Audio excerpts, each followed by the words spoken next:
猎物，却是没能杀人的韩放。老师，对不住了，这次也连累您了。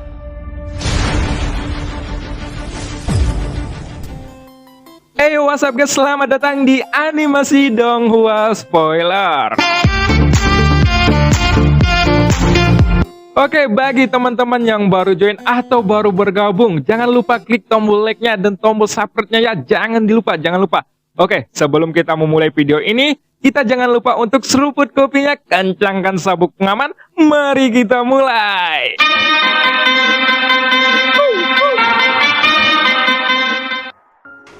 Pada episode sebelumnya diceritakan, Yusuan akhirnya menyerahkan avatar Yuan Shen. Selanjutnya, Xiaoyan dan sang ratu pergi meninggalkan bintang Han Pansing. Namun ternyata, Xiaoyan tidak meninggalkan bintang tersebut, dikarenakan darah avatarnya telah diganti. Namun di sisi lain, Yusuan akhirnya segera bergegas menuju inti bintang Han Pansing.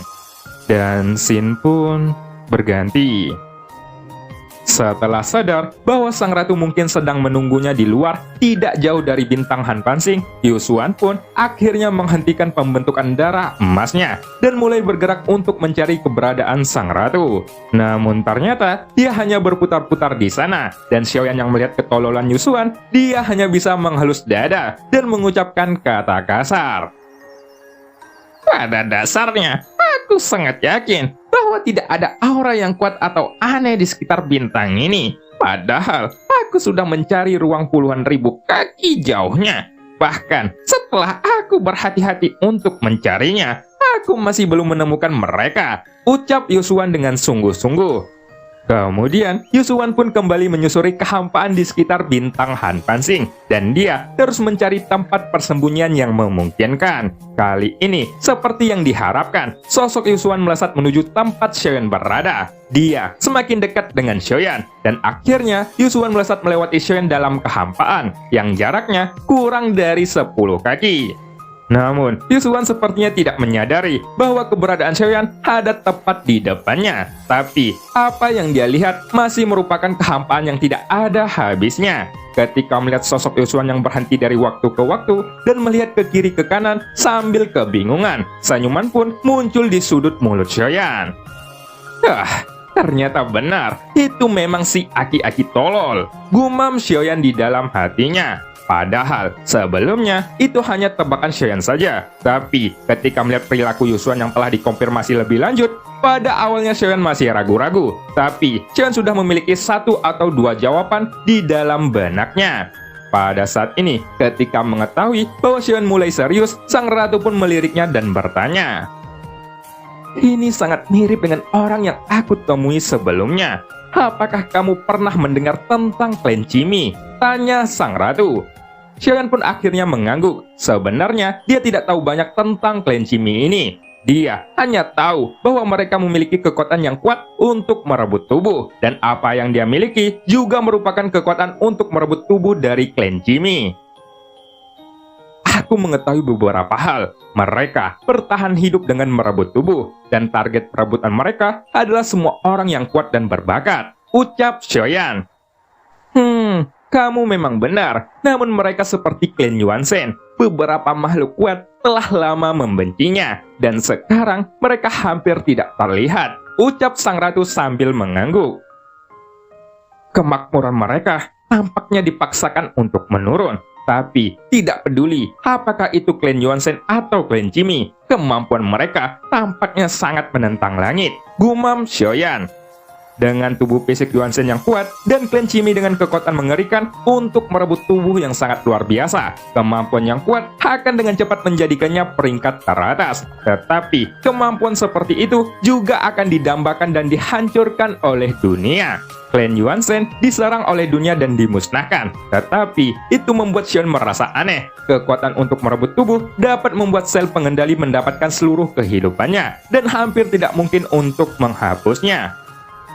Apakah klan Cimi benar-benar menghilang? Gumam Xiaoyan. Saat ini, Xion tidak bisa menahan perasaan bingung, dan Yusuan di depannya tidak dianggap sebagai seorang dari klan Jimmy. Xiaoyan sudah 2 kali bertemu dengan tubuh yang dikendalikan oleh jiwa klan Jimmy. Mungkinkah para jiwa klan Jimmy itu tidak pernah menghilang sama sekali, dan mereka hanya bersembunyi agar tidak dianggap sebagai ancaman lagi, dan mereka bebas merebut tubuh orang lain?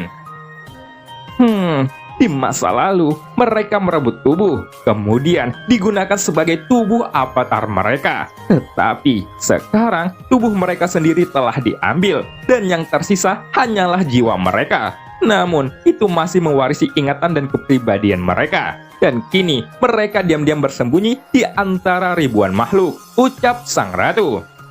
Xiaoyan dengan berani menebak bahwa Yusuan tidak menunjukkan kekurangan apapun, dan ada serta karakternya yang sombong masih menimbulkan kemarahan bagi semua orang. Jika bukan karena adanya lautan darah dan Xiaoyan menyadari keanehan pada tubuh Yuanzhen-nya saat dikembalikan, dia mungkin tidak akan meragukannya.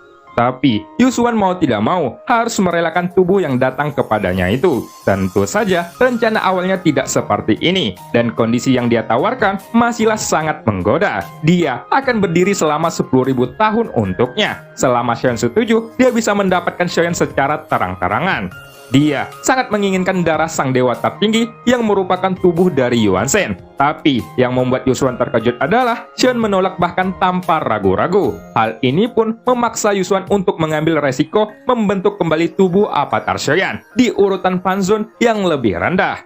Jadi, kali ini tubuh avatar itu hanya bisa melawan dampak dari tingkatannya, dan tidak akan bisa bertahan jika darahnya dikultivasikan lebih jauh. Godaan sebelumnya juga membuktikan bahwa Xion bahkan tidak tahu tentang energi dan kultivasi darah klan Yuanzhen.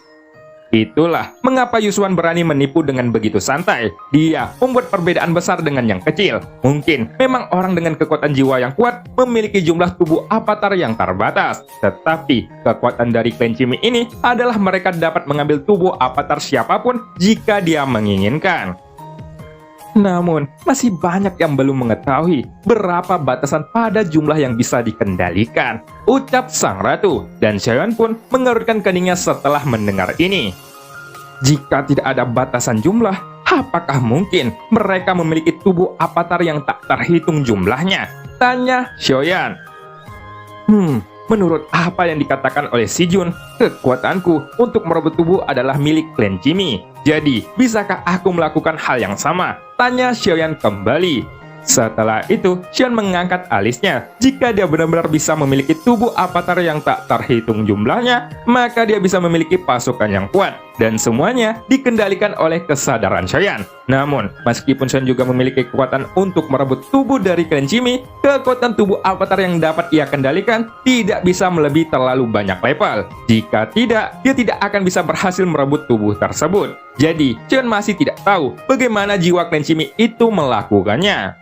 Hal yang paling luar biasa adalah, sepertinya tidak ada batasan jarak antara tubuh avatar dan tubuh utamanya. Itu seperti batu jiwa yang diproduksi secara terpisah. Adapun bagaimana jiwa klan Jimmy itu melakukannya, Xiaoyan khawatir dirinya hanya dapat menemukan cara dengan mencari melalui jiwanya, dan mendapatkan keajaiban untuk mengetahuinya.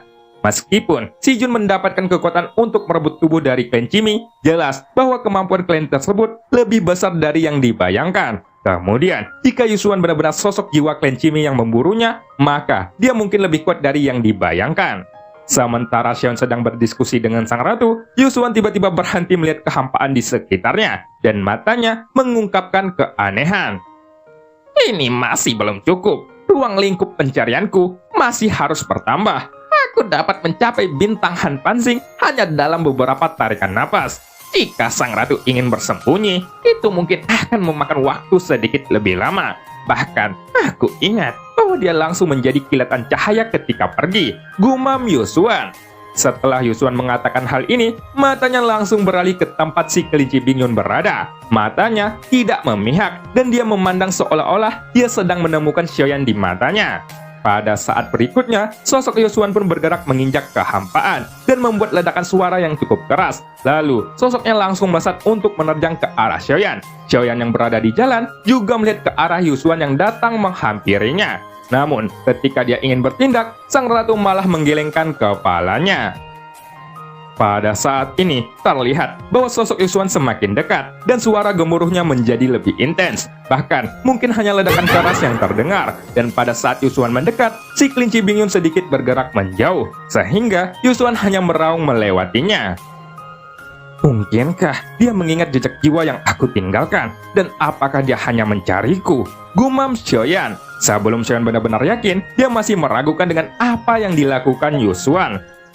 Tapi sekarang, dia bisa menebak dengan jelas. Segera, Xiaoyan pun menatap sosok Yusuan yang akan pergi. Lalu tiba-tiba, dia berbalik untuk melihat bintang Han Pansing dan perlahan mengangkat sudut mulutnya.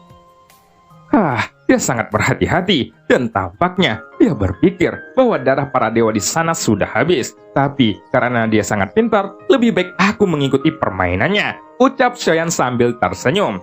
Kelinci kecil, ayo bergerak. Tujuan kita kali ini adalah kembali ke inti bintang Han Pansing, ucap Xiaoyan sambil menepuk kepala si kelinci. Dan pada detik berikutnya, mereka pun melesat pergi. Akan tetapi, si kelinci bingung tampaknya merasa enggan jika terus dianggap sebagai anjing peliharaan. Itu karena baginya anjing adalah hewan yang lebih rendah dari dirinya.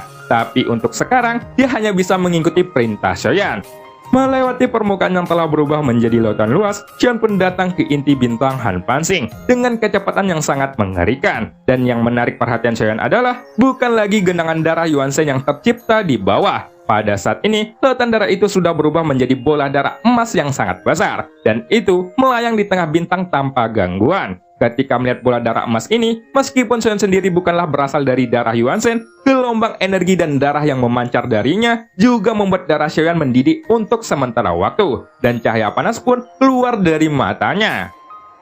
Sungguh, aki-aki goblok meninggalkan sesuatu yang berharga begitu saja, tanpa perlindungan apapun. Jika memang tidak butuh, aku akan memanfaatkannya, gumam Xiaoyan. Pada saat yang sama, di kekosongan tidak jauh dari bintang Han Pansing, sosok Yusuan sekarang malah terdiam. Matanya menatap ke bawah, dan dia menunjukkan senyuman puas setelah menghela napas panjang. Sepertinya hatinya yang sebelumnya ragu, akhirnya merasa lega. Ternyata, dugaanku benar. Dia pergi. Sepertinya dia benar-benar tidak memperhatikan petunjuknya. Sekarang, aku dapat yakin bahwa dia akan menyerap darah dewa di sana, ucap Yusuan. Tubuh Yuan Shen miliknya tidak bisa ditingkatkan lagi. Selama dia mendapatkan darah dewa dan menelan kekuatan bintang yang cukup, dia dapat menembus ranah leluhur, ucap Yusuan kembali. Meskipun memasuki bintang 9, mungkin masih belum bisa bersaing dengan sang ratu. Setidaknya, dia punya hak untuk berdiri dan berbicara dengannya. Selain itu, kekuatan sang ratu juga sudah habis. Dan cepat atau lambat, energi sejati dunia Xuanyin akan menjadi milikku, ucap Yusuan sambil menyeringai. Pada saat ini, Yusuan berada di wilayah tertentu di bintang lain, dan dalam arus orang yang tak ada habisnya, Yusuan tertawa terbahak-bahak, dan banyak orang yang lewat di sekitarnya melemparkan pandangan aneh. Namun, tanpa menunggu orang-orang ini menjadi lebih curiga, Yusuan tiba-tiba menghentakkan kakinya, dan seisi kota pun langsung terkejut. Detik berikutnya, semua orang yang bahkan jaraknya ratusan kaki dari Yusuan diledakkan menjadi kabut darah oleh hentakan ini. Tidak diragukan lagi, mereka semuanya mati, dan tulang mereka bahkan tidak tersisa. Akhirnya, sebuah lubang raksasa pun tenggelam di kota tersebut, dan Yusuan pun berubah menjadi kilatan cahaya yang langsung menuju kehampaan. Tujuannya adalah bintang Han Pansing. Di sisi lain, pada sel darah emas di bintang Han Pansing, sesosok tubuh menyebar dalam bentuk besar, dan darah emas yang tak terhitung jumlahnya mulai mengalir ke dalamnya. Darah ini tidak akan secara langsung meningkatkan kekuatan tubuh Yuan Shen, tetapi dengan darah dewa, batas atas kekuatan tubuh itu tidak akan berhenti oleh masalah apapun. Ketika Xiaoyan mengingat bahwa Yusuan membicarakannya, dia masih mengkhawatirkannya. Tapi jika dipikirkan kembali, Xiaoyan memiliki 3 inti api yang dapat digunakan sesekali. Namun, Xiaoyan tidak menyangka bahwa Yusuan telah menyiapkan hadiah sebesar ini untuknya. Xiaoyan sendiri saat ini sudah duduk bersila di samping, dan sosok di bola darah emas itu adalah tubuh Yuan Shen miliknya. Sepertinya butuh sedikit waktu untuk menyerap semua darah ini. Tapi, menurut perhitunganku, si aki-aki tolol itu seharusnya akan segera kembali, gumam Xiaoyan. Namun, mata Xiaoyan penuh dengan ketidakpedulian. Lagi pula, sang ratu masih bersarang di pelukannya. Jadi, Xiaoyan bisa begitu tenang dan tidak perlu mengkhawatirkan hal lain. Akan tetapi, setelah waktu 1 batang dupa terlewati, sosok Yusuan ternyata masih belum muncul, seperti yang diperkirakan oleh Xiaoyan. Kekuatan jiwa Xiaoyan pun akhirnya dipancarkan dari inti bintang ke sekelilingnya. Tapi, tidak ada aura yang masuk dalam radarnya. Tampaknya, untuk sementara waktu, Yusuan tidak akan kembali. Dan hal ini membuat Xiaoyan merasa sedikit aneh. Namun nyatanya, Yusuan sudah kembali ke bintang Han Pansing. Tapi, dia masih melayang di atasnya. Dan puluhan ribu run pun muncul di tangannya. Itu adalah segel raksasa yang sebelumnya dia bentuk di langit Han Pansing. Ini adalah segel khusus yang aku buat, yang hanya bisa masuk dan tidak akan bisa keluar lagi. Meskipun aku telah mencari sebanyak mungkin di sekitar kehampaan, tidak menutup kemungkinan bahwa bocah itu bersembunyi di suatu tempat. Karena semuanya telah sampai pada titik ini, akan lebih baik jika aku lebih berhati-hati. Gumam Yusuan. Aku hampir lupa. Ngomong-ngomong, tentang darah dewa milikku, itu seharusnya sudah matang sepenuhnya sekarang, dan tidak akan terlambat untuk mencuci tangan setelah aku membuat semua segel ini, ucap Yusuan. Kemudian, satu persatu run terus tercipta dari tangannya, dan tersebar di udara. Tapi, ketika Yusuan melihat sekeliling, dia tidak menemukan aura aneh. Dia juga tidak merasakan sesuatu yang datang dari inti bintang. Jadi, Yusuan pun tidak terburu-buru. Ternyata, bocah ini juga berhati-hati. Dia meninggalkan lebih dari selusin jejak jiwa. Cukup pintar, tapi trik itu tidak akan bisa membodohiku. Gumam Yusuan. Yuan Er, untung saja kamu yang menemukan dan menghapusnya langsung. Jika tidak, dia akan tahu kalau aku sudah menyentuh sel darahnya, ucap Xiaoyan sambil tersenyum. Ternyata, Xiaoyan sudah tahu bahwa ketika Yusuan pergi, sebuah formasi telah disiapkan di sini, dan itu meninggalkan tanda kepastian. Jadi, jika ada orang yang datang, siapapun yang akan menyentuh sasaran, Yusuan pasti akan mengetahuinya. Namun, ketika sang ratu memasuki tempat ini, dia menghempaskan semua segelnya dengan mudah. Tetapi, segel itu tidak menghilang, sehingga Yusuan tidak akan menyadari bahwa seseorang telah masuk. Dengan berlalunya waktu, sel darah emas yang sebelumnya besar, kini sudah menyusut, dan hampir 80% darah dewanya telah diserap oleh Xiaoyan. Dan pada saat ini, tanda bintang pun berkedip di antara alis tubuh Yuan Shen-nya. Awalnya hanya ada 2 bintang, tapi sekarang yang ketiga perlahan muncul, diikuti dengan bintang keempat. Lalu secara perlahan, bintang kelima akhirnya tercetak di sana. Sekarang, energi dan darah tubuh Yuan Shen pun meningkat pesat. Ini adalah kekuatan bintang yang terkandung dalam tubuh tersebut. Dan hal ini membuat darah suci berevolusi menjadi darah dewa. Xiaoyan sudah melakukan banyak kerja keras. Dia tidak tahu berapa banyak kekuatan yang dia gunakan untuk mengelolanya. Tapi, terlepas dari semua usaha Yusuan untuk mengumpulkan semua darah ini, Xiaoyan hanya perlu menikmatinya tanpa gangguan. Tidak perlu terlalu bekerja keras. Makanannya sudah disediakan di sini, ucap Xiaoyan sambil tertawa. Pada saat ini, Xiaoyan bisa merasakan bahwa darah di tubuhnya mendidih. Namun, situasi ini bukan karena Xiaoyan ingin terus bangkit dan menyatu dengan darah itu. Tetapi, Xiaoyan terus-menerus menahannya. Ternyata, kekuatan darah emas ini tidak terus dituangkan ke dalam tubuh Xiaoyan. Itu karena tubuh Yuan Shen-nya sudah mencapai bintang 5, dan tidak baik jika tubuh avatar ini terus ditingkatkan. Tentu saja, bukannya Xiaoyan tidak ingin terus memperkuat tubuh avatarnya itu. Tetapi, jika Xiaoyan tidak bisa menekan kekuatan bintang yang terkandung dalam tubuh avatarnya, sangat mungkin bagi tubuh ini untuk menembus bintang 6 atau bahkan bintang 7. Meskipun Xiaoyan sendiri telah menembus Kaisar Keabadian, kekuatannya masih berada di langkah pertama dan akan sangat sulit untuk mengendalikannya nanti. Levelku masih sangat lemah. Jika tubuh Yuan Shen ini menembus ke 6 bintang, aku khawatir tubuh avatar ini hanya bisa disegel di dalam pagoda emas sendirian sampai nanti kekuatanku cukup, gumam Xiaoyan. Pada saat ini, sel darah emas menyusut dengan cepat, memadati dada tubuh Yuan Shen dan terus tenggelam ke dalam dadanya dengan mulus, seolah-olah itu dibuat khusus untuk ditempatkan di sana. Setelah selesai mengkultivasikan tubuh avatarnya, tiba-tiba Xiaoyan mendengar suara gemuruh, dan Xiaoyan pun langsung mengangkat kepalanya untuk melihat ke arah sumber suara. Apakah si tolol itu akhirnya kembali? Gumam Xiaoyan dengan sudut mulutnya yang perlahan naik, dan dari kejauhan terdengar suara tawa liar yang sepertinya itu berasal dari Yusuan.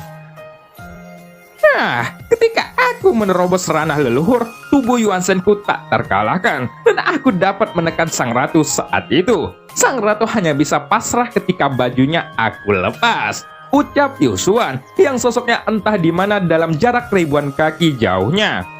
Dari tanah, aku sudah mengatur formasi penyegelan satu persatu untuk memastikan tidak ada yang salah. Bahkan jika bocah itu masuk, dia tidak mungkin bisa memblokir semuanya. Tapi, bahkan jika dia dapat memblokirnya, aku sudah menyiapkan formasi teleportasi yang besar. Jadi, jika aku tidak dapat mengalahkan sang ratu, bukankah aku masih bisa melarikan diri? Ucap Yusuan kembali. Ini jelas tidak ada ruginya bagiku. Aku adalah orang yang sangat berhati-hati, dan aku masih tidak percaya bahwa ada yang salah kali ini. Ucap Yusuan yang sosoknya kini mulai terlihat. Lebih baik aku menyerap darah dewa ini terlebih dahulu dan menjadi jiwa terkuat yang masih hidup di dunia ini. Ucap Yusuan sambil tertawa kencang. Suara itu semakin dekat dan kedengarannya seperti datang dari atas kepala Xiaoyan. Lalu, pada saat berikutnya, sesosok pun menerobos tanah dan bergegas menuju inti bintang. Seluruh tubuhnya memancarkan cahaya keemasan, dan dia tampaknya sangat senang. Kemudian, sosok Yusuan ini muncul di depan kelinci Bingyun tanpa aba-aba, dan ia langsung menghadapi Xian dengan wajah yang elegan. Akan tetapi, ekspresinya tiba-tiba berubah menjadi tegang, seolah-olah otot di wajahnya sudah dipukuli dengan keras, menggunakan centong sayur. Bahkan, mungkin Yusuan saat ini kaku seperti patung batu yang dielap oleh tisu magic. Dan cerita pun berakhir. Sampai jumpa di episode selanjutnya. Beli tempayan di tempat Bu Asi. Cukup sekian, terima kasih.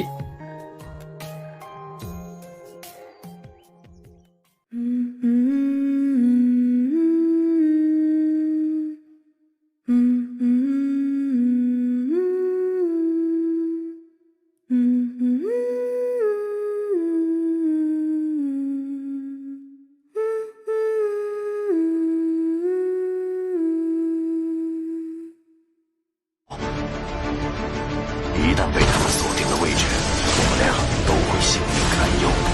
所有的隐忍，是为了这一天。我已经等待了太久。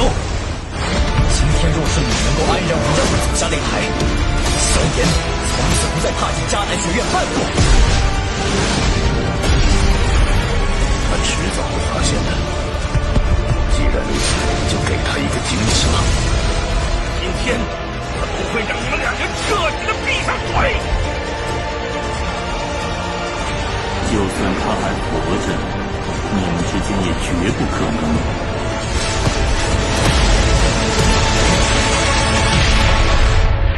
加玛帝国云岚宗，萧炎回来了。